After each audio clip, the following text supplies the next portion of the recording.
Salah satu tujuan puasa adalah mengosongkan diri. Bukan bertapa ya, itu mengosongkan pikiran, jangan. Pikiran jangan kau kosongkan, pikiran kau kosong. Jangan, pikiran jangan dikosongkan. Masuk apa nanti kita nggak tahu. Pikiran kita harus diisi dengan firman. Kosongkan pikiran dari pikiran yang jahat, iya. Tapi saya mengosongkan diri. Masuk dengan spirit humility ke hadirat Allah. Yang saya minta salah satu tujuan puasa tahu nggak apa? Minta pengurapan lebih besar. Kalau Anda belum subscribe di channel ini, segera supaya Anda bisa mengikuti terus rema-rema dari Roh Kudus ya. Nah, kita akan pelajari tadi Yehezkiel pasal 47 tentang sebuah penglihatan yang dilihat oleh Nabi. Nabi Yehezkiel ini dalam pembuangan. Waktu itu dia termasuk golongan yang diasingkan. Babilonia merebut Yerusalem, runtuhlah bait suci yang dibangun oleh Salomo. Lalu mereka akhirnya dilempar ke negeri orang. Zaman itu ada hamba-hamba Tuhan yang melihat pesan-pesan Tuhan. Lalu selain itu, setelah 70 tahun di sana, di negara Babel, mereka kembali di zaman Esra Nehemia itu, mereka bangun tembok, bangun bait suci, disertai dengan nabi-nabi seperti Hagai, Sakaria, Maleaki, ayat-ayat terakhir di Perjanjian Lama. Itu adalah masa ketika mereka balik lagi ke tanah air mereka, tanah perjanjian, dan bangun bait Allah yang pernah diruntuhkan. Konteksnya gitu ya. Dan Yehezkiel melihat sebuah penglihatan, maknanya itu luar biasa. Saya kehabisan waktu aja hari ini. Gak bisa selesaikan semua. Ya. Karena itu kita cepat tangkap ya. Nalar kita harus, antena kita harus menyala. Karena ada banyak sekali pengenalan akan roh, pengenalan akan Allah, dan bagaimana cara roh Allah bekerja. Tentang urapan terutama, ini kan sungai yang keluar dari bait suci. Ini tentang urapan yang suci dalam kehidupan umat Kristiani, putra-putrinya Tuhan Yesus. Saya baca dulu ayat 6-12. Lalu ia berkata kepadaku, sudahkah engkau lihat hai anak manusia? Kemudian ia membawa aku kembali menyusur tepi sungai. Dalam perjalanan pulang, sungguh sepanjang tepi sungai itu ada amat banyak pohon, di sebelah sini dan di sebelah sana. Ia berkata kepadaku, sungai ini mengalir menuju wilayah timur, dan menurun ke Araba Yordan, dan bermuara di Laut Asin, air yang mengandung banyak garam, dan air itu menjadi tawar. Sehingga kemana saja sungai itu mengalir, segala makhluk hidup yang berkeriapan di sana akan hidup. Ikan-ikan akan menjadi sangat banyak, sebab kemana saja air itu sampai, air laut di situ menjadi tawar, dan kemana saja sungai itu mengalir, semuanya di sana hidup.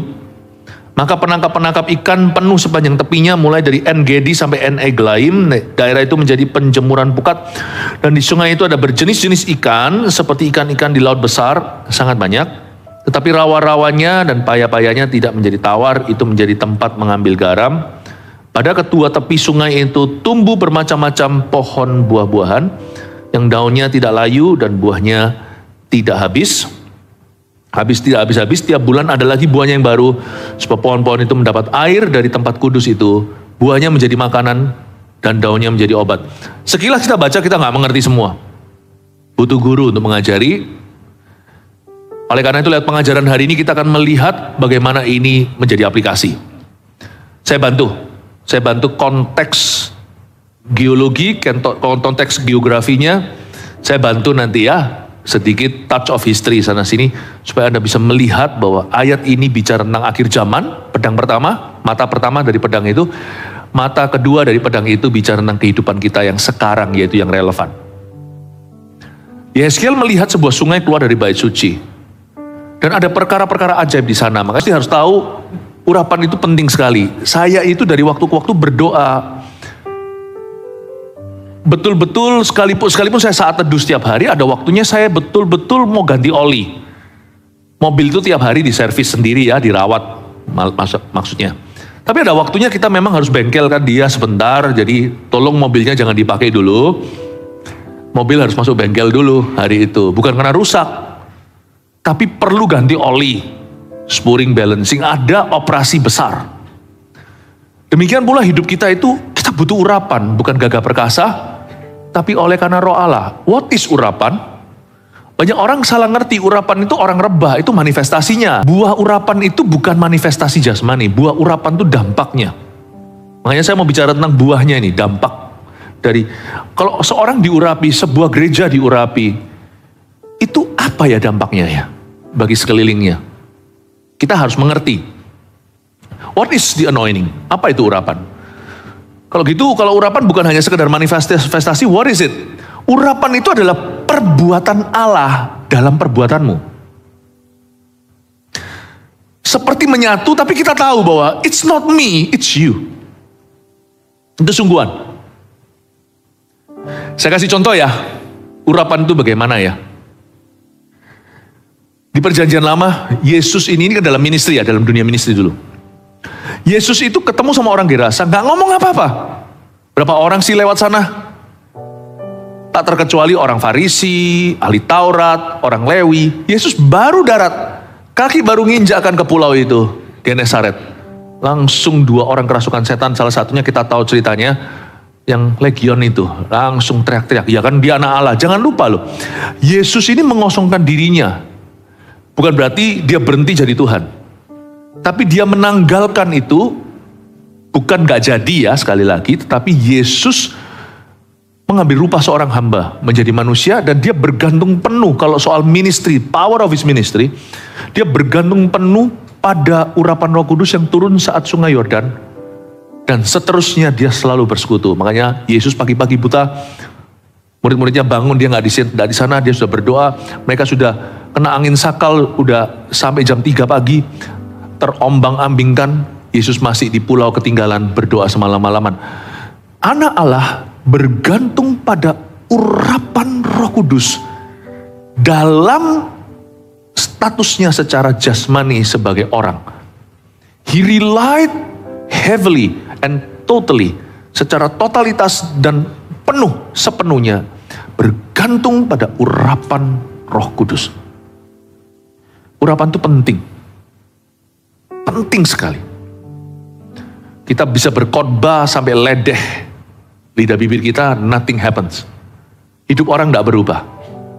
Tapi bisa aja khotbah kita biasa, tapi urapan. Bukan karena apa? Benar-benar ada Roh Kudus bekerja di dalam pekerjaanmu. Kita perlu rindu, kita perlu punya spiritual appetite, atau kita perlu punya selera rohani yang demikian rupa, kita tuh merindukan perkara-perkara Allah yang ilahi, bahkan yang supranatural terjadi in our daily life. Anointing urapan kita itu harus bertambah, tidak boleh berkurang, harus semakin kuat karena taat. Yang membuat saya sangat termotivasi, karena urapan itu berkenaan dengan pemakaian Tuhan, perbuatan Tuhan, bukan? Saya tidak mau jadi orang yang jatuh bangun. Seolah-olah saya nggak punya pilihan, jangan punya mentalitas korban. Aku jatuh lagi dalam dosa kok. Ya jangan jatuh loh. Kalau sudah jatuh gimana? Diampuni lah. Tapi kalau gitu terus jatuh bangun, bangun jatuh. Kepahitan, kemanisan, kepahitan. Manis pahit. Nggak bisa kita itu sungguh-sungguh dipakai Tuhan. Saya ngerti kadang-kadang kita sekalipun nggak mau jatuh pula. Kadang-kadang kita nggak mau gagal juga. Kadang-kadang kita mau benar juga bisa salah. Tapi fight saudara. Jangan sampai kita itu pelin-pelan. Taat kalau disambung taat itu jadi kuat. Urapan kita semakin kuat. Yang membuat saya termotivasi kadang-kadang adalah urapan kita akan semakin kuat kalau kita terus taat. Yang saya paling takutkan dalam hidup saya adalah kehilangan momentum atau being misstep. Saya mengalami not in step with my Jesus. Saya tidak mau. Makanya saya jadi orang Kristen mesti sungguh-sungguh. Saya beribadah mesti sungguh-sungguh. Setiap minggu saya disiplin. Nanti dengarkan sendiri sebelum ini saya jelaskan apa artinya memasang Taurat, hukum Taurat pada daging. Tapi roh kita tidak berada di bawah hukum Taurat. Roh kita itu karena rindu, bukan karena keharusan, tapi karena kehausan. Tapi intinya, udah bingung belum? Tangkap. Makanya saya tidak mau memberi Anda makanan-makanan yang murahan. Saya mau memberi Anda sesuatu yang Anda harus tangkap dengan hati. Makanya be ready when you come to church. Datang lebih early, doa dulu, minta supaya nangkap sesuatu. Naluri kita itu harus nangkap radar-radar Allah. Mulut saya tidak akan saya pakai untuk redundance atau sesuatu yang bertele dan diulang. Anda mesti tangkap. Dalam 2 kalimat saya mungkin ada jawaban buat 20 orang. Dalam 2 kalimat. You mesti tangkap. Catat, nanti ada rangkumannya terakhir. Anda jangan lewat. Nggak semua orang dapat yang sama. Itulah hikmat. Ya. Saya dorong Anda untuk sungguh-sungguh mendengarkan apa yang Roh Kudus hendak katakan. Momentum Tuhan itu luar biasa. Dan dampak orang yang diurapi itu besar. Saya takut kehilangan langkah dengan Tuhan. Saya tidak mau sama Tuhan itu caca-cacanya hilang. Itulah sebabnya termotivasi saya harus sungguh-sungguh. Saya kalau beribadah juga harus sungguh-sungguh, disiplin. Saya nggak mau bolong-bolong saat teduh, karena hal itu hal yang paling alami dalam perkara-perkara yang supra alamiah. Doa itu hadirat Allah itu supra alami, tapi yang alami adalah menentukan jam doa kita. Dalam hal-hal yang natural aja kalau kita akhirnya porak-poranda, bagaimana dengan hal-hal yang di luar kendali kita? Kalau di dalam hal-hal yang sifatnya natural aja, kita struggling, kita bergumul. Kalau hal-hal itu kita goyah, bagaimana dengan perkara-perkara yang supra alamiah? Perkara-perkara yang sifatnya di dunia, bukan duniawi ya, bukan dosa. Perkara-perkara yang sifatnya di dunia, yang berada di dalam kendali saya tidak boleh pelin-pelan, tidak boleh jatuh bangun. Momentum hidup ini cepat, jangan sampai begitu saja lewat. Saya dorong Anda untuk membangun karir yang tidak kelihatan, namanya urapan. Urapan kita makin kuat kalau kita terus taat. Kalau kita selalu jalan in step dengan Tuhan, urapan kita makin dahsyat. Dan urapan itu bukan hanya dalam ministry pelayanan. Urapan itu dalam kehidupan. Kita akan melihat lebih banyak aktivitas Roh Kudus in our life. Bukankah itu kerinduan kita? Kita akan melihat lebih banyak campur tangan Allah, atau bahasa kerennya intervensi ilahi di dalam kehidupanmu secara sehari-hari. Semakin besar urapan itu, semakin meningkat dalam kehidupan kita, semakin there is an increase of the Holy Spirit's activities. Semakin meningkat pula yang namanya aktivitas Roh Allah. Saya tidak dari waktu ke waktu ganti oli, saya masuk ke ruang doa. Nggak hanya porsi saat teduh pribadi, ada waktunya saya ngambil sabat lebih. Sabat itu bukan berarti istirahat, sabat bagi saya berdoa. Saya masuk hadirat Tuhan. Kalau Anda mau puasa silahkan. Puasa itu bukan rutinitas, puasa itu harus ada tujuan. Salah satu tujuan puasa adalah mengosongkan diri. Bukan bertapa ya, itu mengosongkan pikiran, jangan. Pikiran jangan kau kosongkan, pikiran kau kosong. Jangan, pikiran jangan dikosongkan. Masuk apa nanti kita nggak tahu. Pikiran kita harus diisi dengan firman. Kosongkan pikiran dari pikiran yang jahat, iya. Tapi saya mengosongkan diri. Masuk dengan spirit humility ke hadirat Allah. Yang saya minta salah satu tujuan puasa tahu nggak apa? Minta pengurapan lebih besar. You may do that. You may do that.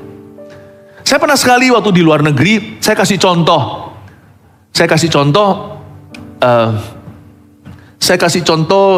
nyanyi fales. Itu susah. Karena kita dilatih untuk nyanyi selalu pada key atau pada kuncinya. Waktu saya nyanyi fales gitu, nyanyi fales. Gak tahu saya kasih contoh apa ya, kok ilustrasinya aneh gitu. Setelah selesai itu, saya dapat report. Ada satu orang nangis waktu saya nyanyi fales. Kenapa nangis? Saya bilang nangis karena dia menderita kali telinganya. Bukan katanya. Dia nangis di jamah Tuhan. Saya nyanyi fales di jamah Tuhan. Haleluya. Bukan gagah perkasaku. Roh Kudus bekerja lewat falesku. Sedangkan kita kalau tidak bergantung pada Roh Kudus, mau nyanyi merdu, orang cuman entertainment doang. Orang gak akan merasa diubah kan. You know you can do something with your talent. But unless the Holy Spirit uses it, your talent amounts to nothing. Kecuali kalau Roh Kudus yang menghinggapi talentamu atau bakatmu itu, apapun talenta bakat Anda, ujung-ujungnya juga tidak akan mengubah siapa-siapa. Perbuatan Allah dalam perbuatanmu, urapan Tuhan dalam talentamu. Waktu saya dengar begitu, saya kaget. Kok bisa begitu ya? Gak pernah saya ngalami fenomena itu dalam pelayanan saya. Apakah berarti setelah ini mari PAW-nya fales semua? Ya kagak, ya bukan begitu tujuannya. Tapi maksudnya Tuhan hari itu mau menunjukkan sesuatu, mau membuktikan sesuatu, mau mengajari sesuatu. Philip, ingatlah selalu dan ajarkan juga kepada praise and worship semua. It's not your talent that will change lives. Tanpa urapan, semua lagu-lagu itu hanya seperti orang karaoke atau hanya seperti orang dengar musik doang. Tapi waktu urapan itu ada, orang akan di-usher masuk ke dalam hadirat Allah. Orang bisa kaya, berhasil kerjanya, dapat materi blessing, berkat materi. Ya sudah sampai situ saja. Tapi kalau ada urapan Tuhan atas hidupmu, urapan itu kenceng sekali wifi-nya, urapan itu tebal. Whatever you do, nanti akan ketemu orang di tempat yang tepat, pada waktu yang tepat, dengan tujuan tepat. Semua itu mendatangkan kebaikan untuk kerajaan Allah. Ada something, bukan hanya meraih keuntungan, karena kalau Anda berbisnis ya harus meraup keuntungan, harus profitable. Tapi nggak cuman itu, hatimu nggak di situ. Petrus itu dan teman-temannya memancing, menjala dan dapat 153 ikan. Tapi ujung cerita bukan mereka jual ikan ke pasar jadi kaya. Mereka berkata, Engkaulah Tuhan. Ada something of the Lordship of Jesus, sesuatu tentang Tuhan yang terjadi lewat dunia kerjamu, because you are anointed. Saya dulu waktu zaman masih awal-awal datang, saya kan tidak memulai dengan langsung jadi full timer. Saya mulai dengan berbisnis. Beberapa rekan-rekan partner bisnis itu adalah orang-orang luar. Beberapa partner bisnis kami itu orang Hong Kong segalanya. Salah satunya lagi mabuk alkohol.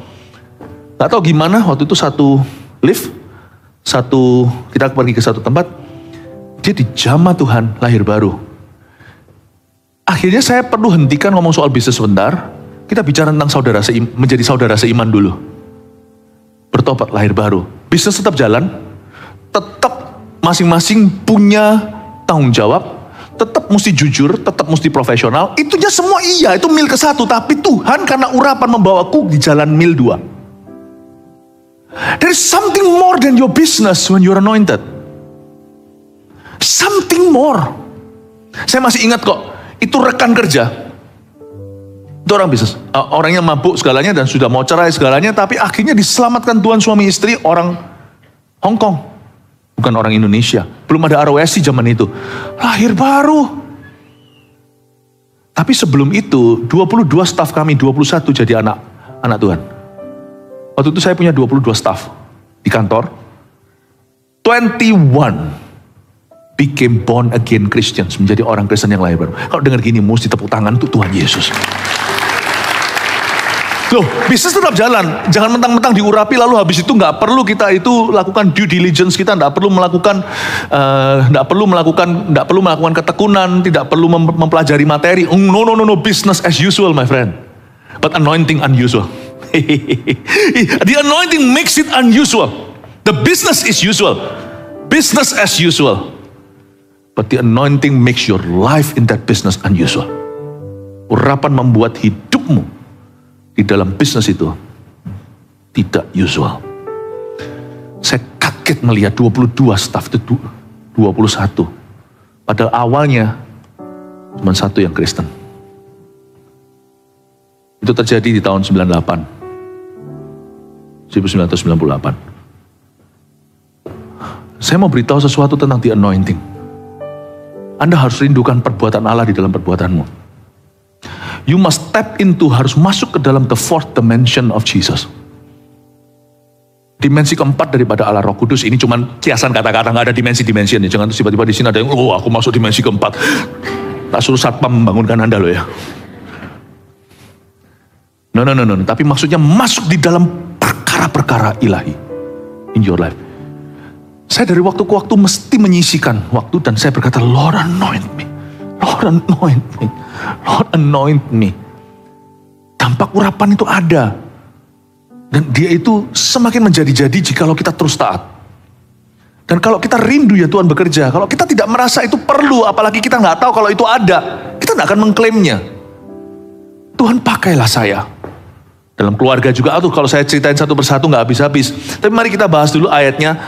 Lalu saya bahas dan saya mulai bedah beberapa ayat per ayat ya. Dampak urapan pada sekeliling kita. Kalau orang diurapi, apa yang terjadi? Lalu ia berkata kepadaku ayat 6, sudahkah engkau lihat hai anak manusia? Kemudian ia membawa aku kembali menyusur tepi sungai. Berhenti di sana.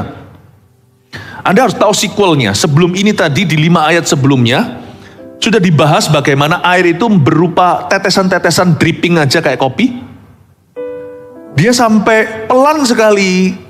Mungkin butuh berjam-jam dulu, mungkin butuh Mungkin butuh berjam-jam, berhari-hari, berbulan-bulan untuk kita mencapai kedalaman di pergelangan kaki. Tapi dia makin lama makin cepat karena gaining momentum. Momentumnya itu kalau mobil sudah kalau olahraga juga sama kan, kalau kita sudah panas alias pemanasan, larinya lebih kencang, tapi awal-awal mungkin masih engsel-engselnya masih klek gitu mana. Tapi setelah pemanasan, setelah main 1 jam, wah semangat, udah keringat. Waktu dia pertama gaining momentum, itu pertama-tama ke pergelangan kaki itu lamban. Tapi waktu ke lutut mulai cepat, waktu mulai ke pinggang, wah dahsyat. Lalu gak perlu sih buasta lagi kalau Anda baca, langsung berenang, langsung jadi sungai. Gitu. Mobil itu pelan tuh 0 sampai 100 tuh, 0 sampai 50 itu masih pelan. Pelan-pelan, apalagi kalau belum panas tuh mobilnya. Tapi sekali mobil sudah mencapai kecepatan 120 km itu cepat sekali. Ya, Anda cuma tinggal tambah tekan sedikit udah 140. Kalau gaining momentum cepat, urapan tuh lambat di depan, cepat di belakang. Ya, dosa itu cepat di depan. Wah, nafsu langsung dipuaskan, tetapi habis itu bersedih-sedih kemudian. Urapan tuh lambat di depan, kayaknya bayar harga. Tapi kalau Anda mau ya, dampaknya luar biasa loh, sungguhan luar biasa. Dan orang yang mengerti tidak akan main-main. Urapan itu tersedia, tetapi kita perlu setia. Sayang gitu loh.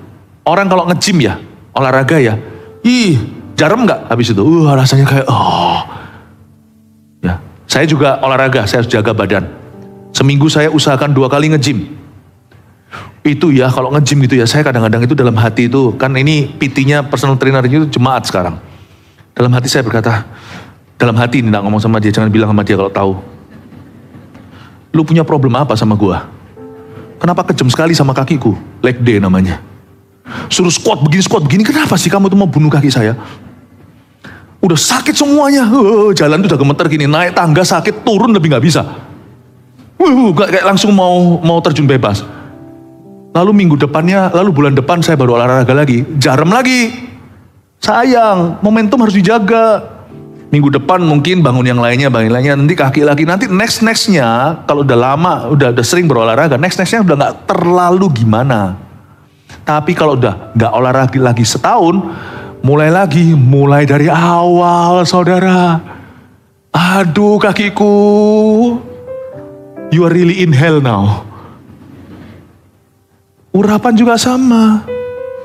Taat kagak, taat sekali-kali, kagak. Susah, kapan dipakai Tuhannya? Pasien terus. Kalau kita tahu kebenaran ini, kita tidak pernah akan asal-asal, kita tidak akan main-main dengan urapan, karena kita tahu urapan hidup kita itu tersedia. You will not play around with the anointing. Dan kita tahu urapan kita itu semakin ke bawah nanti itu, kalau kita sudah diurapi oleh Tuhan, anak cucu kita itu cepat sekali momentumnya. Kalau enggak, semua mulai dari dasar. Urapan itu seperti karir, atau seperti olahraga. Kalau kita berubah paradigma kita tentang the anointing for our life, kita nggak akan main-main dengan Tuhan. Kita nggak akan berkecimpung terus melulu seputar gua diampuni nggak diampuni, tapi momentummu hilang. You forgiven, but you have lost precious time. Makanya kalau sama Tuhan kita mengerti ini, kebenaran ini, kita dibukakan. Kita nggak akan jadi orang Kristen yang main-main. Kita pelayanan, jaga stamina. Kita doa, jaga stamina. I think it's time untuk mengajarkan ini. Mengajarkan tentang kebenaran ini supaya jemaat dewasa. Nah, saya ajak Anda untuk melihat setelah dia menjadi sungai, kemudian ia membawa aku kembali menyusur tepi sungai. Lalu ia berkata kepadaku, sudahkah engkau lihat hai manusia, setelah dia melewati renang-renang, dia baru berenang, urapan itu sudah sampai pada taraf menjadi sungai, langsung dia dibawa kembali menyusur tepi sungai. Apa maksudnya? Disinilah kita melihat sebuah skenario, orang ini Yeskiel dibawa from depth, sebuah kedalaman, back to shore. Kenapa sih? Misalnya kita itu lagi naik boat nih, pergi ke tengah laut. Wah, sudah dibawa pergi ke kedalaman, langsung dibawa lagi ke pantai. Loh, kenapa sih? Karena urapan itu bukan untuk tamasya. Urapan itu gunanya adalah untuk menyelesaikan masalah. Tidak heran orang diurapi, Tuhan izinkan masalah terjadi dalam hidupnya.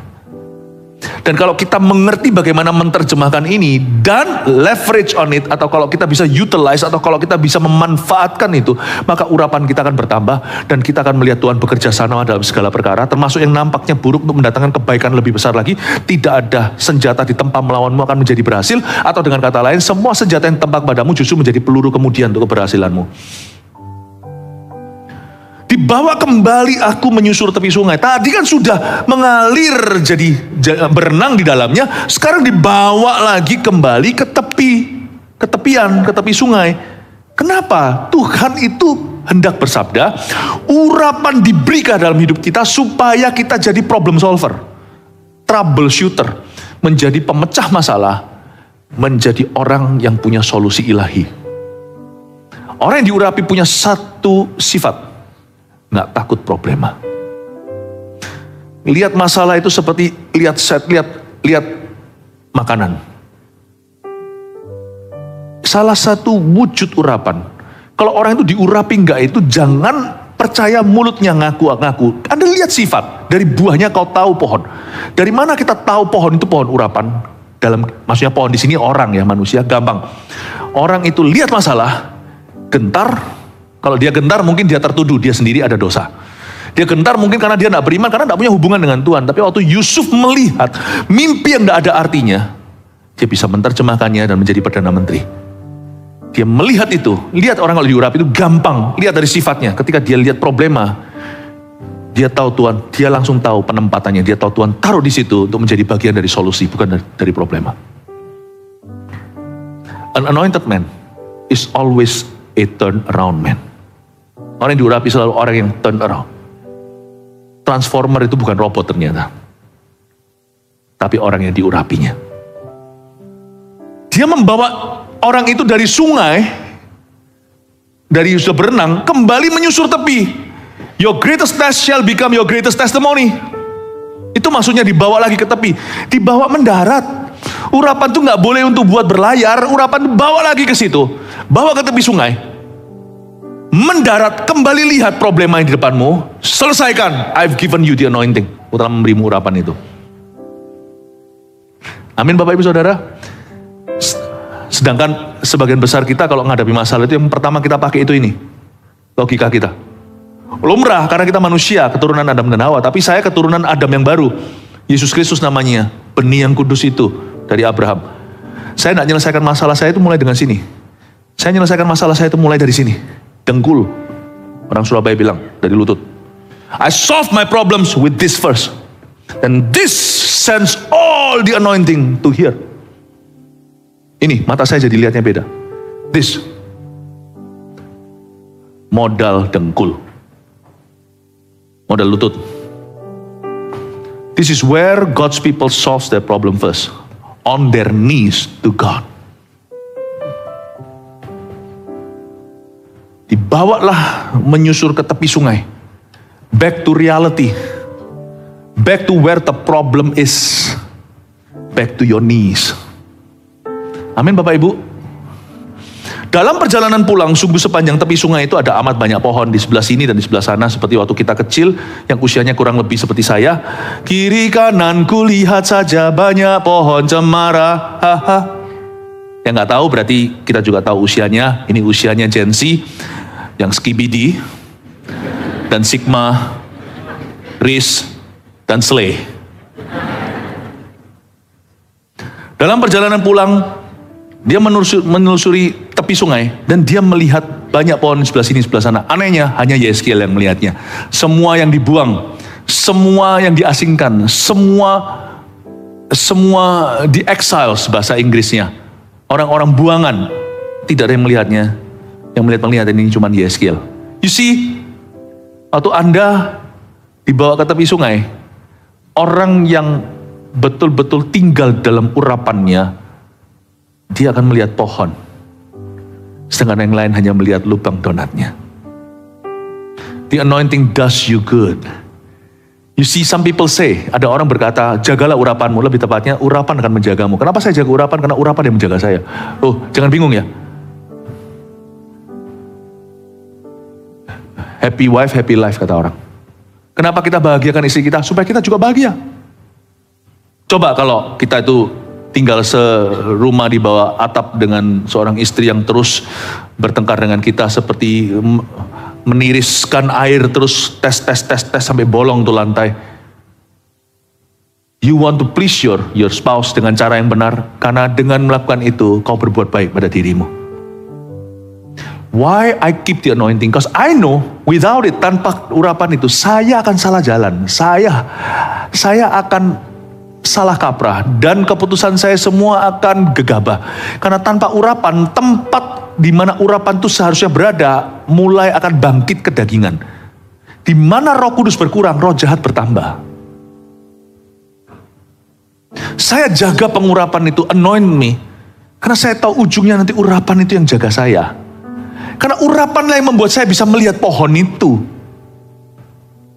Dan itu bukan dari pengetahuan, sekalipun sana profesor, S2, S3. It's the anointing that will make you see God's promise. Janji Tuhan.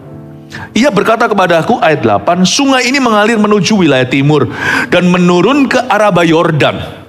Katakan Araba Yordan. Mau tahu nggak? Saya kasih bocoran supaya ini semua make sense atau masuk akal. Ini ayat-ayat akan digenapi satu nanti di kerajaan 1000 tahun. Itu lain cerita ya.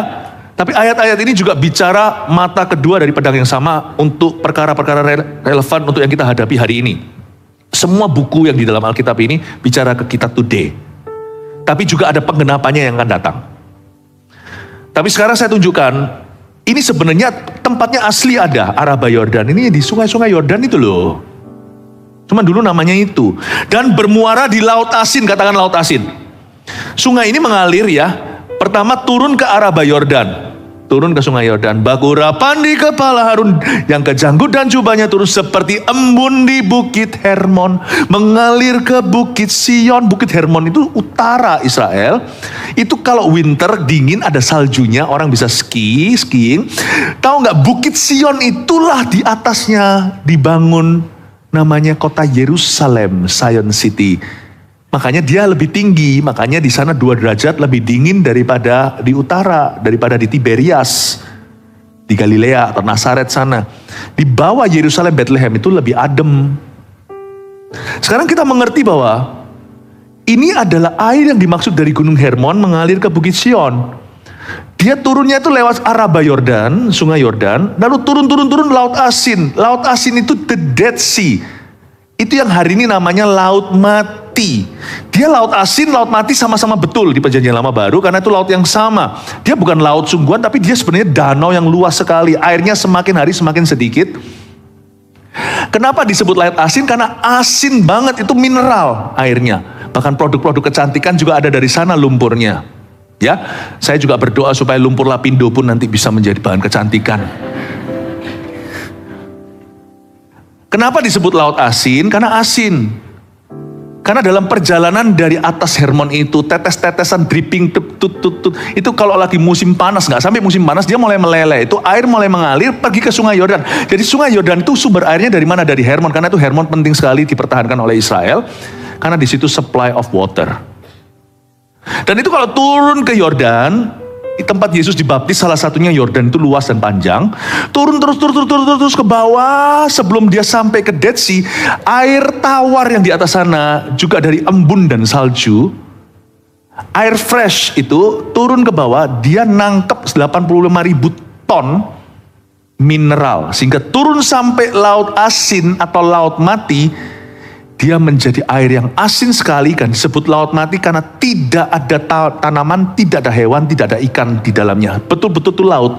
No living creature in it. Tidak ada yang bisa hidup dengan mineral segitu banyaknya. Asin banget. Makanya itu kalau yang pernah ke Israel, di Laut Mati itu tempat terendah di bumi. Di situ tuh orang ada banyak sekali arkeologi yang mungkin percaya bahwa di dalamnya itu kenapa asin gitu juga dulu zamannya Sodom dan Gomora karena memang di area itu. Di mana menjadi tiang garam istri Lot, jadi di daerah itu. Dan itu begitu asinnya Nggak ada. Makanya itu kalau kita masuk ke dalam sana itu kita bisa ngambang. Dan nggak boleh nyelam, nggak boleh ada yang sok jagoan. Wah, aku hebat, aku diver, masuk ke sana. Anda minum cukup banyak, Anda mati minum air itu. Dan itu perih di mata. Tapi itu mineral yang membuat orang sembuh. Kaki saya juga pernah waktu baptis di Sungai Yordan, hampir 1.000 orang itu pecah karena batunya kan panas, tapi kan saya nggak fokus ke situ, nggak pakai sandal, saya baptisin orang itu pecah, luka terbuka, saya masuk keesokan harinya jadwal ke Laut Asin, saya masuk ke sana, sakit keluar nutup, bukan karena ajaib, bukan, tapi karena mineralnya, ya. Nah, saya jual air itu, mau? Mau, canda minum ini ya. Oh ini merek apa nih? Merek GMS Jakarta bagus sekali nih airnya. Oke, nangkep ya. Sedikit kasih intermezzo gitu supaya Anda tidak tegang, supaya Anda bisa lebih nyerap. Itu kan kalau makanin bayi kan gitu kan, kadang-kadang perlu canda sedikit supaya bisa ketelen ya, ya gitulah. Oke, balik lagi sekarang makan ya. Sampai mana? Disebut laut asin karena dia asin. Disebut laut mati karena nggak ada barang hidup di dalam sana. Alright, ada sesuatu yang super aneh, ini akan nanti terjadi di milenium, kerajaan milenium setelah Yesus datang kembali dan kakinya menginjak bukit Zaitun. Kita sekarang lihat apa yang terjadi. Ayat 8 lagi ya. Ia berkata kepadaku, sungai ini mengalir menuju wilayah timur dan menuju ke arah Yordan dan bermuara di laut asin, berakhir di sana. Air yang mengandung banyak garam dan air itu menjadi tawar. Hah? Ini nggak akan terjadi.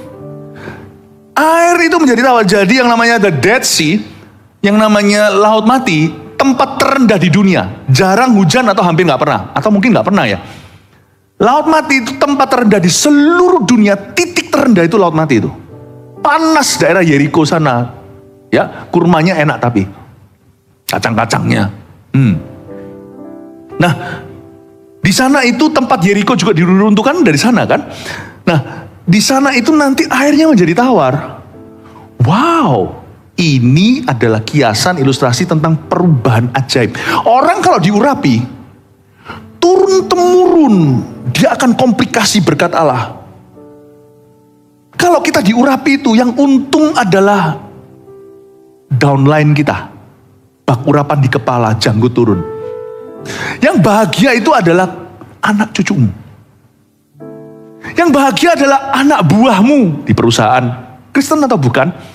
Tapi banyak orang masuk ke dalam perjanjian Abraham, padahal mereka bukanlah kaum Abraham.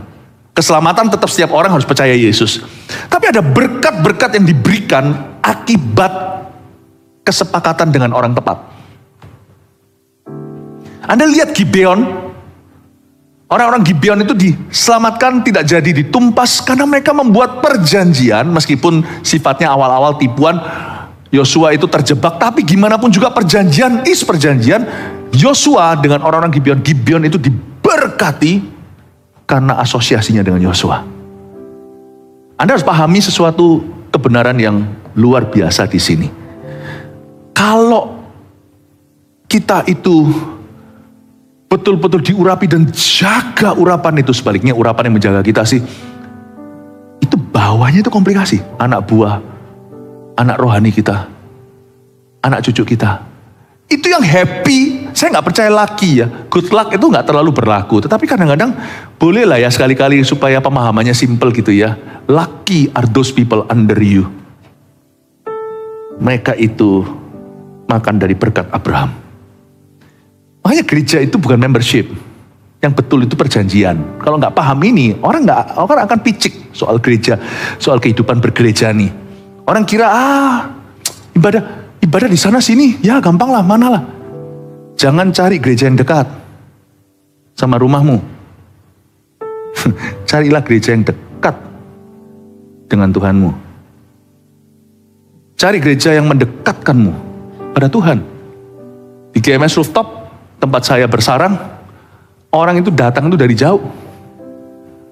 Tiap minggu. Untungnya sekarang kita sudah ada GMS di mana-mana.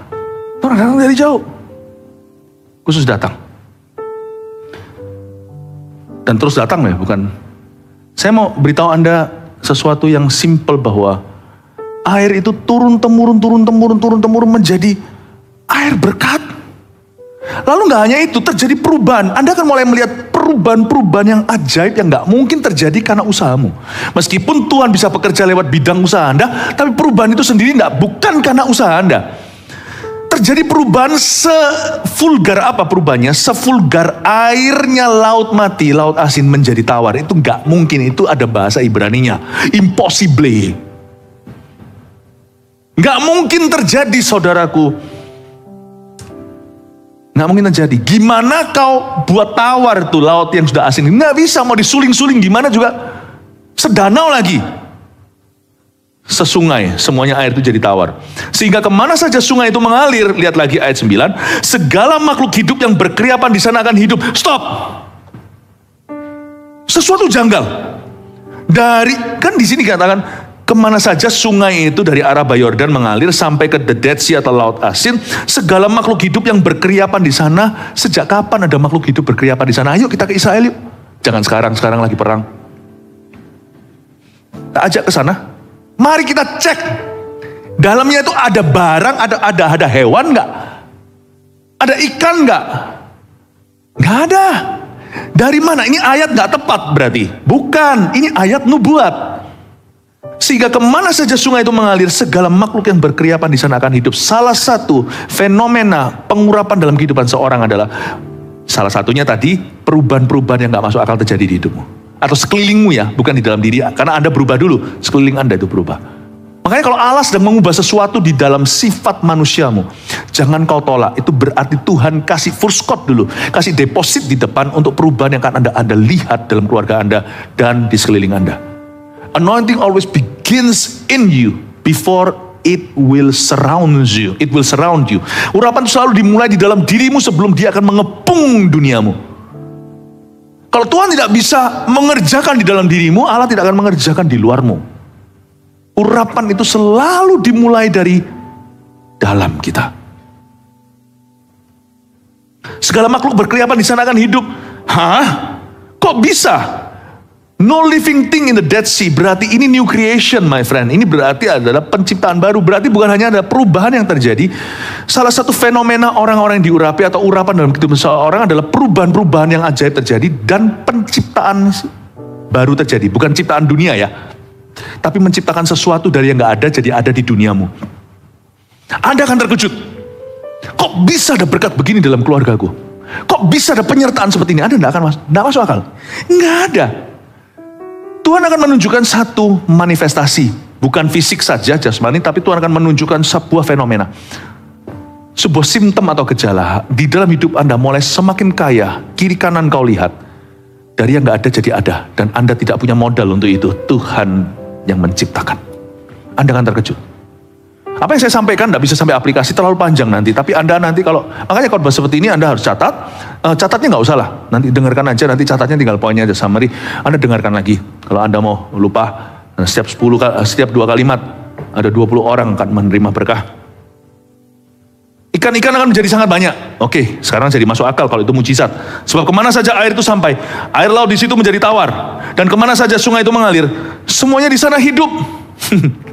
Ini kalau kita nggak percaya mujizat, ayat ini adalah tempat yang namanya graveyard. Ini tempat, ayat adalah ayat kuburan buat kita. Karena ayat ini akan membuat kita meragukan keabsahan Alkitab. Karena nggak mungkin laut mati kok bisa di dalamnya berkeriapan dan kemana saja air itu mengalir di situ. Siapa yang cemplung ini kan? Coba. Saya punya satu pertanyaan. Oke deh, anggaplah sungai itu mengalir sampai laut mati, semua ikannya hidup. Nah, sekarang tanyaannya, siapa yang taruh ikan di sana? Ini bukan mujizat kesembuhan atau kebangkitan orang mati. Tetapi ikan itu dari mana? Ada satu mujizat yang membuat saya garuk-garuk kepala. Sampai sekarang saya nggak ngerti. Makanya itu kalau baca Alkitab, jangan sekedar masukkan logika Anda. Jangan sekedar kita cerna secara logis saja, karena Tuhan tidak punya rumus untuk mujizat itu. Tuhan cuma suruh kita percaya. Tapi semua yang dikatakan Alkitab itu sah. Semua yang dikatakan Alkitab itu adalah firman Allah. Yesus memecah-mecah roti, ya itu masih bisa diterima.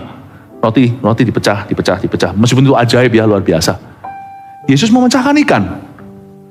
Ikan itu kan ada kepala, ada ekornya. You pecahkan itu ikan, misalnya tengah lah, seperempat, tergantung mecahnya di mana. Terus, yang bagian ekor tiba-tiba muncul kepala. Hah? Gak ada ayatnya Tuhan memecahkan 5 roti dan 2 ekor ikan. Atau 2 kepala ikan. Di bagian kepala dicopot, muncul ekornya. Berarti ada hewan yang diciptakan, yaitu ikan, tanpa lewat lautan. Tangan Tuhan ciptakan. Terus, dan itu ikan sungguhan. Dimakan dari manapun, durinya semua ikan. Itu bukan ikan kecil-kecil ya. Itu ikan petrus itu loh. Sebenarnya di sini juga ada sih di Indonesia kayak apa ya? Mujair atau apa ya? Ya, ikan petrus itu apa? Mujair ya. Itu gede. Diambil gitu, durinya semuanya itu persis dan tidak pernah lewat laut, tidak pernah dilahirkan atau bertelur ikan. Gak pernah sama sekali kena air, di tangan Yesus langsung tercipta. Gak masuk akal buat saya. Makanya saya percaya mujizat. Hari itu, tiba-tiba ada ikannya semua hidup. Siapa cemplungin di situ, saya beritahu tangan yang kuasa. Anda akan terkejut, orang lain semua mau coba niru caramu, metode Anda diterapkan mentah-mentah, segala sesuatu gerak-gerik Anda ditiru, tidak punya sukses yang sama. Karena ada satu hal yang tidak bisa ada rumusnya, yaitu kalau Allah urapi seseorang, there's no theory itu ya. Makanya saya tiap hari masuk ke hadirat Allah cuma berkata, Lord anoint me, anoint us, anoint our church. Urapi ya Tuhan Yesus jemaat yang kami gembalakan.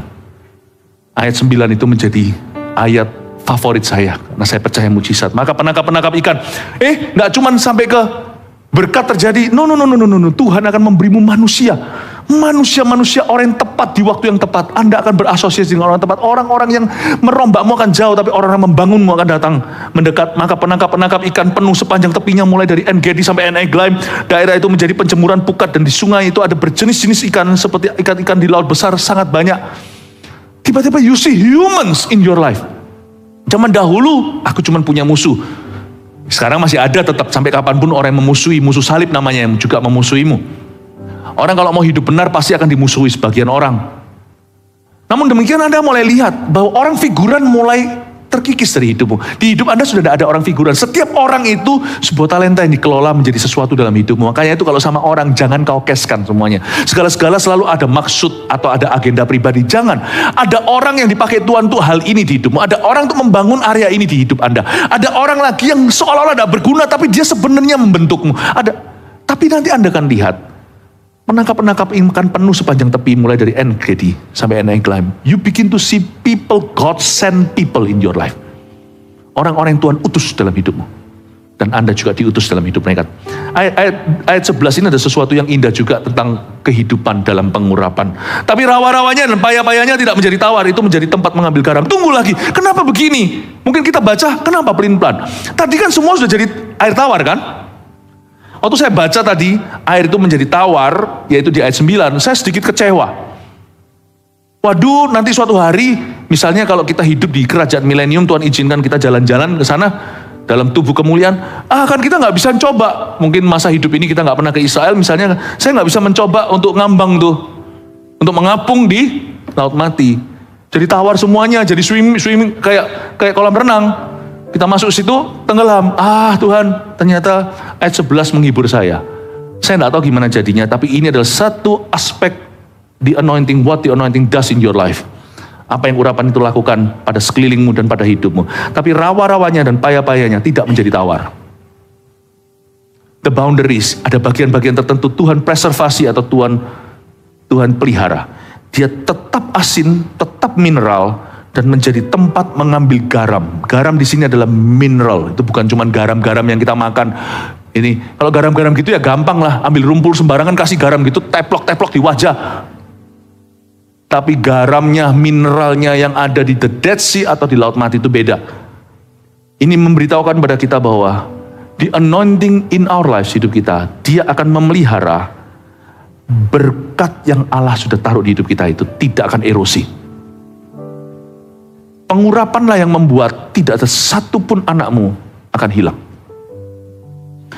The Dead Sea mineral was kept, intinya di rawa-rawa dan payah-payah itu disimpan. Saya seorang pelukis. Waktu saya selesai melukiskan, setelah selesai satu lukisan sebulan. Setelah selesai, saya mau lukisan ini untuk tahan 100 tahun lah. Tuhan belum datang. Saya kasih varnish, saya kasih suatu selaput yang transparan. Suatu cairan yang saya oleskan di sana. Supaya dia tahan musim, tahan lembab, tahan segalanya. Urapan itu membuat kualitas yang Allah sudah taruh di hidupmu tidak luntur. It's the anointing. Mau tambah tua, urapan akan menjaga. Urapan itu menjaga.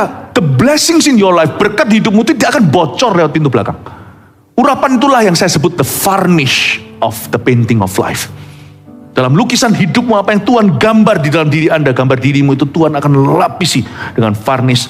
The anointing is actually, urapan itu sebenarnya adalah minyak menjaga, minyak pelumas. Pada kedua tepi sungai itu tumbuh bermacam-macam pohon buah-buahan yang daunnya tidak layu dan buahnya tidak habis-habis. Tiap bulan ada lagi buahnya yang baru. Sebab pohon-pohon itu mendapat air dan tempat kudus itu. Buahnya menjadi makanan dan daunnya menjadi obat.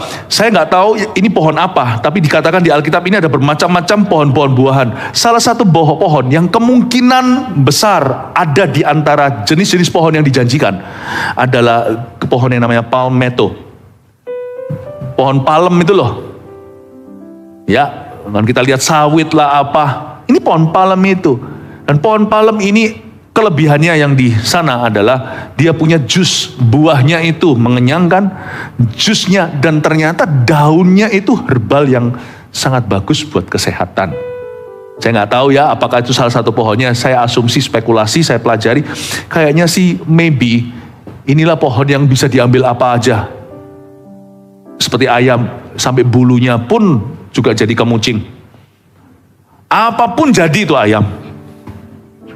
Ini pohon yang semua elemennya itu berguna.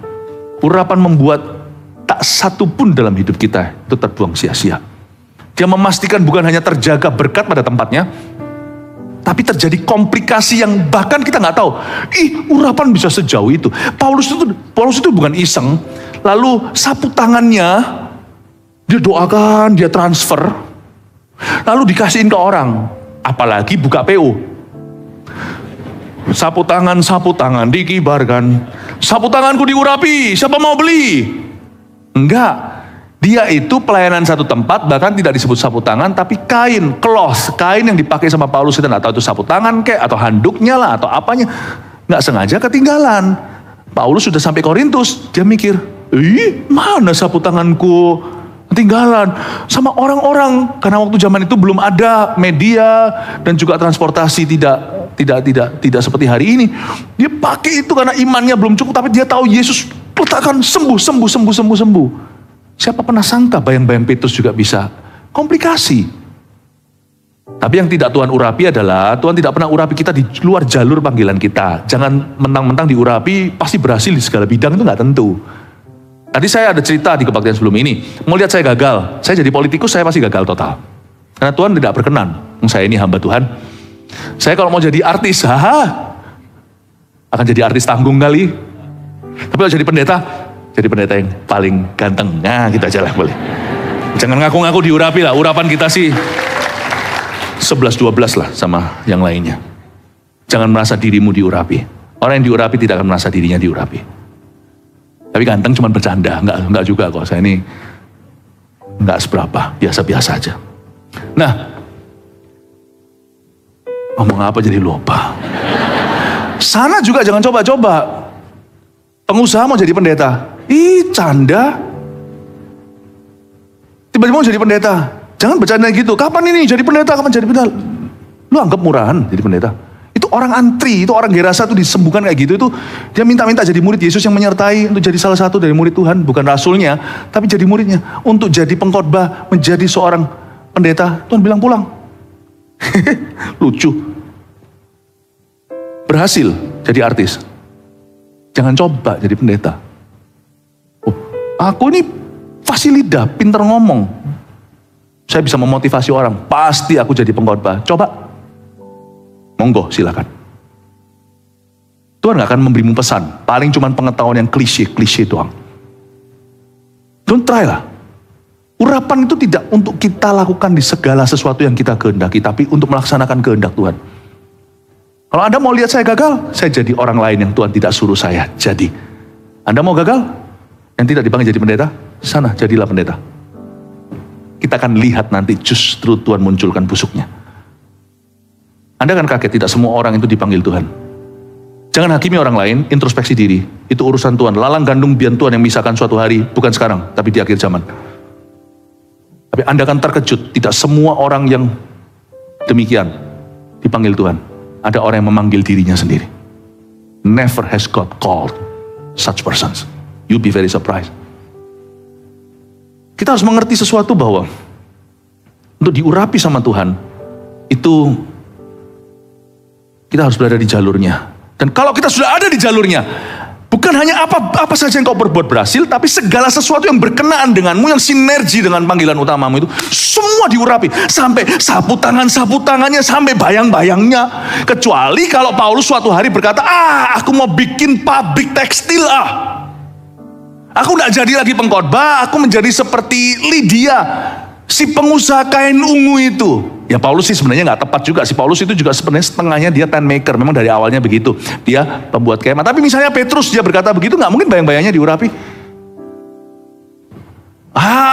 Aku mau mulai bisnis lighting supaya bayang-bayangku kelihatan. Nggak akan ada terjadi apa-apa sana. Bayang-bayangnya kena semua orang juga nggak akan terjadi apa-apa. Dia diurapi karena dalam perjalanannya memberitakan Injil, dalam kerasulannya mendirikan gereja, dia jalan suatu hari karena tidak bisa, belum ada media, dia tidak bisa menjamah semua orang. Orang diizinkan Tuhan terjamah lewat satu elemen yang sangat fisik. Bukan karena Tuhan mau mereka mengidolakan seorang hamba Tuhan, tapi Tuhan itu ingin touch mereka dengan something tangible. Dan Tuhan pakai bayang-bayang Pak Petrus karena dia rightfully berada di konteks dan proper di panggilannya. Tuhan urapi everything, buahnya kena, jusnya kena, daunnya kena, semua menyembuhkan, everything. When you are in the right place, kalau Anda tahu urapan Anda di mana, Anda harusnya berenang di river atau di sungai mana, Anda terus berenang terus di situ, urapanmu bertambah. Everything about you, around you, semua tentang dirimu, semua darimu, semua yang berurusan dan berkenaan denganmu, semua dari extension kepanjangan tanganmu, semua diurapi oleh Tuhan. Paham ini ya Bapak Ibu Saudara. Rahasia urapan itu bukan ngawur. Aku mau jadi ini jadi itu mencobai Tuhan. Rahasia urapan itu pertama-tama tahu kehendak Allah dulu dalam hidupnya, tahu penempatan. Setelah itu merajalelalah. Di bidang itu garap semuanya sampai ujung-ujung sungainya. Buahnya kau jadikan makanan, daunnya kau jadikan obat, bulunya kau jadikan kemucing.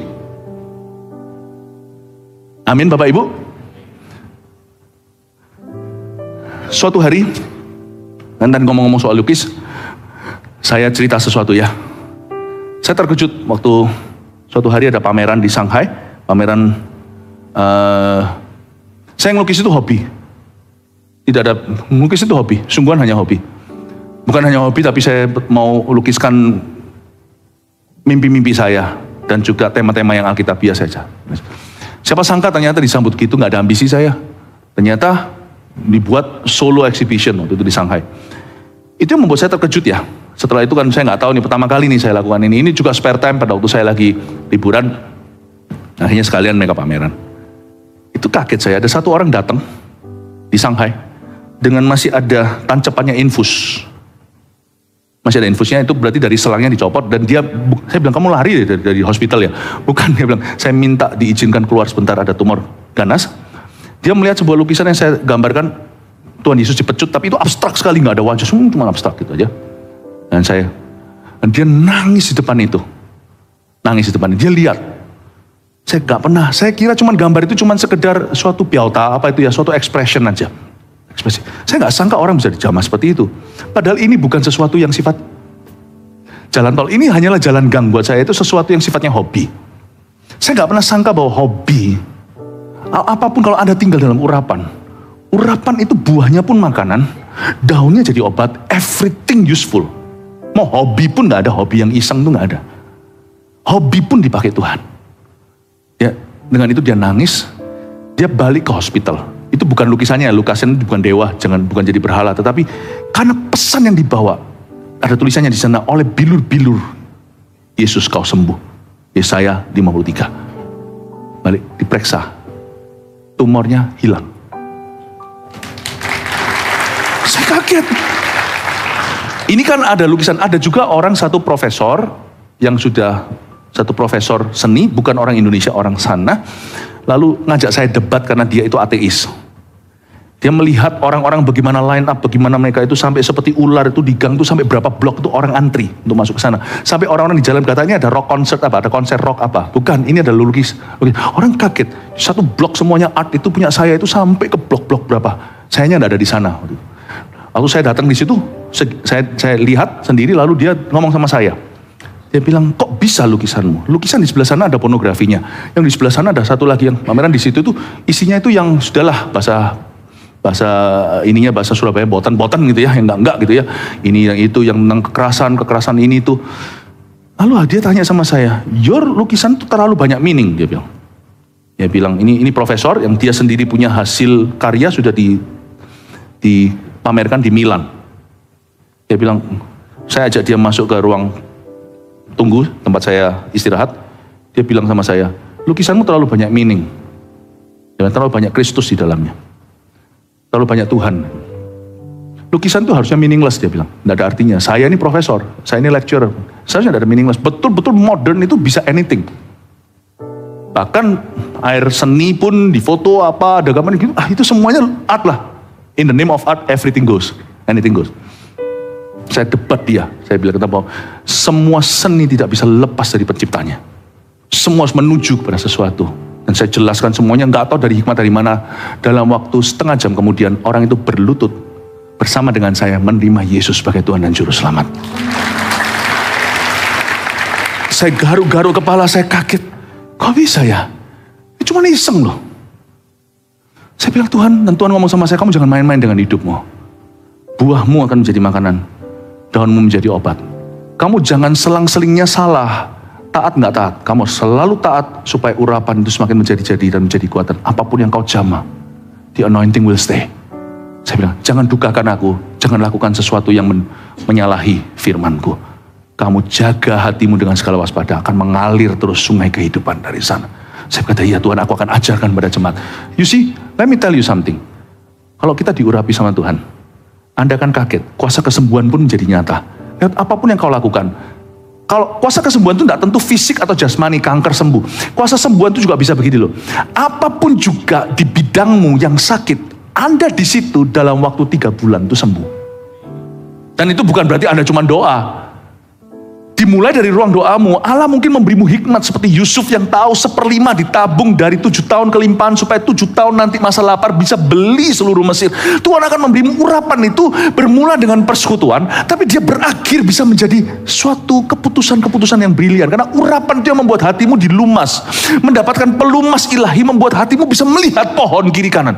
Orang nggak bisa melihat solusimu, you bisa melihat solusi itu. The anointing is fantastic. Orang kira feeling, greng-grengnya atau perasaan listrik, itu adalah feeling of the anointing. The anointing makes your heart different. Membuatmu mempunyai beda. Urapan tidak selesaikan seluruh masalahmu, tapi setelah hatimu selesai dalam urapan itu, ada keluar hati yang diurapi itu menyelesaikan masalahmu. Amin Bapak Ibu. Saya pelajari sesuatu. That the anointing is real. Kesembuhan pun akan terjadi. Anda bukan hanya jadi troubleshooter, problem solver, bukan problem maker. Manapun Anda berada, finance yang sakit akan sembuh. Anda bekerja di sebuah perbankan itu minus sekian cabang itu, ketika Anda menjadi manajernya di sana atau bahkan direkturnya, itu akan berubah nanti. Minusnya jadi plus karena hikmat anak Tuhan di sana.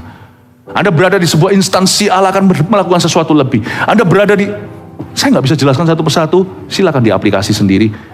Di situ Anda akan lihat buahmu menjadi makanan, daunmu menjadi obat. Orang akan makan dari buah Anda. Orang akan minum dari daun Anda. Anda akan menjadi orang yang kehadiran hikmatmu, keputusanmu, dan juga semua yang kau taruh di atas meja dalam bidang itu. Tuhan akan pakai semua dari yang serius sampai yang iseng, hobi semuanya untuk mendatangkan healing to the world.